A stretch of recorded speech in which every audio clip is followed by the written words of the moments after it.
Namar ka jings palat ka surok na maurang syadu rambray ba, mentagas ngi palay ka santarik urisaw, kinong elam jong ka FKJJP rambray circle, kilalik ban ya kendo yo executive engineer jong ka PWD, Longstone Division, ban kerpat ya buun betha ay kontraktor, bakin shnano ya ka surok, kumba ka sorkar kaladep pan ay ka final work order syaki. Uba jister lan lengkoy, President jong ka FKJJP, habakren bat kilat patay kubor, ulaong, namar ka jingot jingnam jong kipait ba, kaseng leng ba jong hotwat jingtim, kalapan jing pensay na public Information Officer jongkat nat PWD bat hadin bauti UPIO ula ay ke jubab na kalyang jong gaseng kalalik ban kerpat ya buun betha ya kita ki jiphongut ki kontraktor ba kidai ban sedang no ya ke jingtrei khnang ban om penjenjar ya kalik kawan jong ki pai ba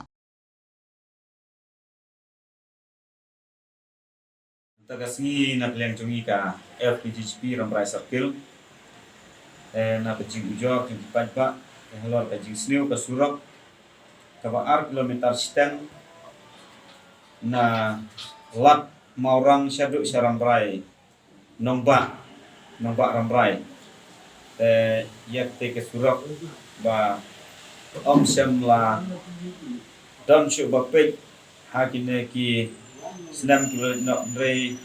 nagleng jungi ka seng leng ba RTI ni la wat jingtip na office jong tip engineer pilih birot Longstone tentang ilayo dia ngek RTI bayar ketika surat wadap ban sanction naduk ka kat kendai kilometer naduk arkuai kilometer kemud kilometer siten nalat maurang yau rambrai sedu rambrai nombak tentang nagleng jungi gaseng halor kajiuk dia ngek RTI mentagasi nilai ban ya kenduk patbu lembaga jingthok syau tip engineer ba udai ban betha ikte di kontraktor mang yu i lembaga RTI ngelayo i basi pemut kontraktor di ban pentre ya ketika surap meladak ban alot nadu ubenai April arjar apply tahun bat keban kut pat ha benai April arjar opsau dena ke jing sniu juga ketika surap tentang nagi kasang ngelai banyak keren bagi te i ekspedisinya ila kular akmat jungi kasang ba sian insa betha ikte kontraktor bakin haban sedang no tangshu wan ke ayam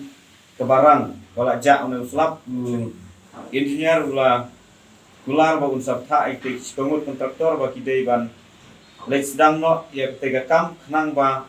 kinong song jong ka than kinyo ekstra ka bian